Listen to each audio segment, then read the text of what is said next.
Si comincia! Ciao ragazzuoli, benvenuti o bentornati in un altro video.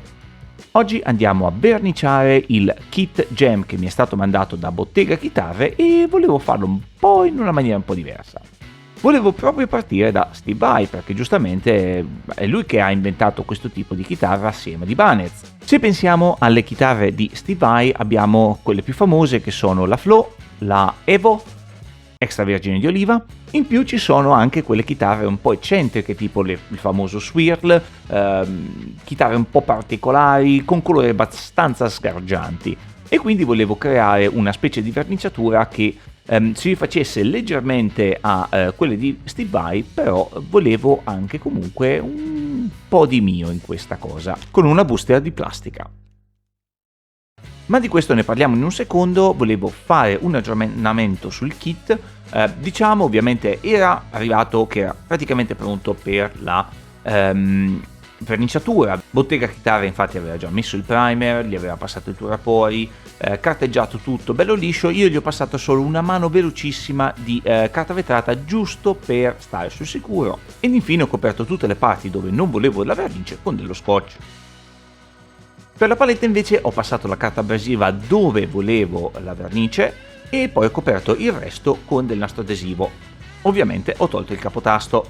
E per verniciare il kit, quale vernice migliore se non quelle che ho utilizzato già parecchie volte, cioè quelle della Nitorlac. Ormai mi avete visto utilizzarle parecchio in questo canale, sono delle vernici ottime, di ottima qualità e soprattutto si possono trovare in un sacco di negozi. Anche Bottega Chitarre ormai comincia a venderle. Quindi oggi doppio sponsor! Scherzi a parte, se volete dare un'occhiata sia ai kit di Bottega Chitarre o le loro vernici vi lascerò un link qua sotto, sia al sito della Bottega Chitarre per il kit ovviamente e le vernici se dovete fare una commissione unica, oppure anche al sito della Nitorlac. E come minimo oggi voglio almeno 200 like sotto questo video, mi state aiutando veramente tanto a far crescere questo canale. Continuate a iscrivervi, a cliccare sulla campanellina così non vi perdete le notifiche e vedrete come suonerà questa chitarra, anche perché ho ancora un paio di passi da fare. E niente, ciancio alle bande, cominciamo con il progetto. Dunque, tornavamo alla busta di plastica. Perché la busta di plastica? Stavo parlando con un amico di come potevo verniciare questa chitarra. Gli avevo detto o il verde metallizzato o il nero e devo trovarmi un'idea. E lui, con un non dire altro, mi ha postato un video dove si vedeva una verniciatura abbastanza inusuale. Allora, stragasato di questa tecnica, mi sono messo a fare delle prove. Nel video, vi lascerò il link qua sotto, però nel video lo smanettone di turno aveva praticamente passato prima il nero e quando ancora la vernice era fresca ha preso una busta di plastica e ha cominciato a spalmarla sulla chitarra, questo per rimuovere parte della vernice. Dopodiché, quando la vernice nera era asciutta, ha passato del verde in modo tale da avere un distacco dai colori. E mi raccomando, guardate il video fino alla fine perché ci saranno delle varianti che potrei consigliarvi a fine video, appunto. Ho provato a fare la stessa cosa con lo stesso processo, però non mi è venuto un granché purtroppo. Immagino che il motivo per cui non mi è venuto bene è che le vernici della Nitorlac sembrano siano un po' più concentrate. Infatti avrei dovuto utilizzare dei colori traslucidi tipo questo. Quindi ho dovuto invertire la questione e fare un'altra tecnica. Ed ecco qui che possiamo vedere che c'è un bel effetto, non è troppo in rilievo, ci posso lavorare. Ecco perché vi dico sempre, prima di provare di verniciare la chitarra, utilizzate la tecnica del pezzo di legno, provatelo su un pezzo di legno che potete buttare via e guardate se veramente funziona. Bene, ora abbiamo la teoria, abbiamo la tecnica giusta per la chitarra e le vernici che abbiamo, andiamo a verniciare. Come sempre però, sicurezza, mettete un respiratore perché queste cose sono abbastanza tossiche.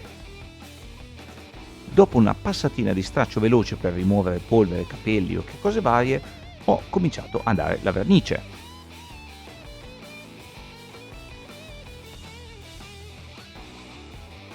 Ho cominciato a passarla orizzontalmente, cercando di rimanere dalla stessa distanza con la bomboletta e ottenere poi un 50% di sovrapposizione dalla spruzzata precedente.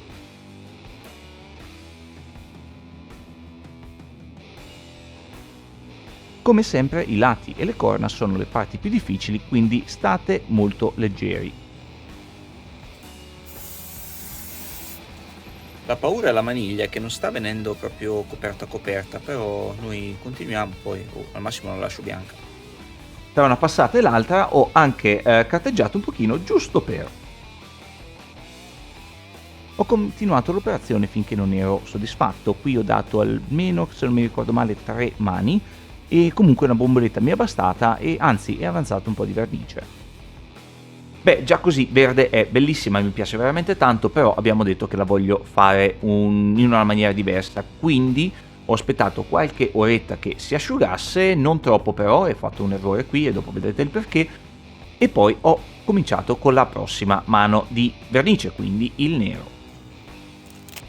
Una volta passato il nero ho veramente pochi secondi prima che si riprenda, quindi ho preso una busta di plastica, l'ho accartocciata bene bene bene e poi l'ho passata sopra il prima possibile. Dopodiché ho cercato di spianarla il meglio possibile e ho tirato via per rivelare il nero e il verde.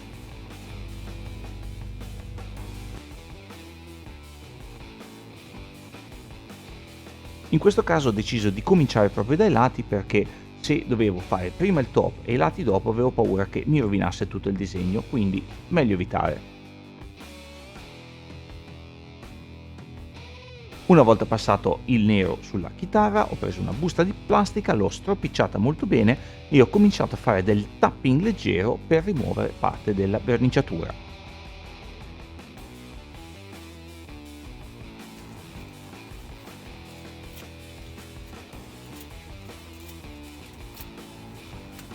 Purtroppo cosa è successo? Sono stato frettoloso come il mio solito e non ho aspettato quelle 2 o 3 orette in più che la vernice verde si indurisse perfettamente. Questo quindi quando ho tirato via la busta di plastica dai lati ha scoperto un po' del bianco. Sinceramente non è un problema, perché ovviamente dopo ci passiamo il trasparente e comunque anche all'occhio non è male come cosa. Il top e il retro invece l'ho fatti sopra il tavolo, non ne ho visto mai che dondolando faccio dei casini. In questo caso ho passato una mano abbastanza pesante di nero, cercando appunto di coprire il tutto il meglio possibile, in modo che non devo fare più passate. Poi, come abbiamo visto, ho preso la busta di plastica, l'ho appoggiata, ho premuto molto bene per rimuovere della vernice e il gioco è fatto.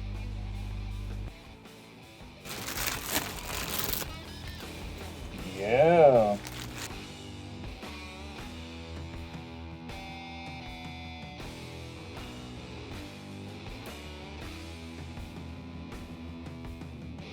Onestamente la verniciatura non è male, anche se mi aspettavo qualcosa di diverso, non lo so il perché.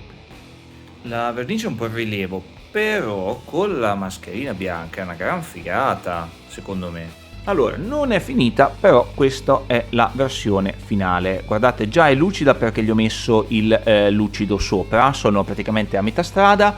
C'è una cosa, ci sono un paio di correzioni che vorrei dirvi e un paio di tecniche diverse che potremmo utilizzare. Il retro secondo me è venuto quello meglio.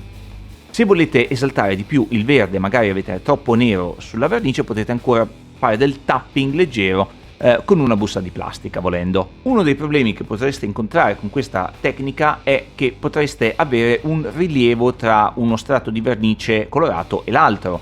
A me è successo in un paio di punti, in altri no. In questo caso non dovrete fare altro che passare più trasparente del solito e tanto cicca cicca con un blocco liscio. In questa maniera avrete più trasparente che penetra nei solchi e toglierete più trasparente nelle parti che sporgono, quindi eventualmente vi troverete con una superficie piatta e magari in 3D. Una variante di questa tecnica potrebbe essere, non so, che invece di passare il secondo colore sul top della chitarra, potreste passarlo direttamente sulla busta di plastica e poi spiaccicarla sul body. E ne stavo parlando appunto col mio amico Rush di Rush Guitars, che di solito posta su Instagram i suoi lavori, anzi andate a seguirlo perché ha fatto lo stesso trattamento ad un'altra chitarra e forse gli è venuto anche meglio della mia, perché quel viola è veramente molto bello. Oppure, perché no, potreste utilizzare una spugna imbevuta nella vernice e poi passata sopra con il body, magari con dei pori belli larghi. La fantasia è il vostro limite. Fatemi sapere se questa... mannaggia me sto coso, devo cambiare postazione. Fatemi sapere se questa tecnica vi è piaciuta. Come ho detto, sto ancora passando un po' di trasparente qua e là per colmare alcuni solchi, ce n'è un pochino qua e un pochino qui dietro, però veramente sta già venendo lucida e non ho neanche passato la carta vetrata da 1500 ancora. Però di questo magari ho già fatto un video in passato, magari ve lo lascio qui giusto per dargli un'occhiata per ottenere una verniciatura lucida. Nel frattempo vi ringrazio di aver visto questo video, spero vi sia stato utile. Se lo è stato non scordate di lasciarmi un like, iscrivervi al canale e ci vediamo in un altro video. Ciao!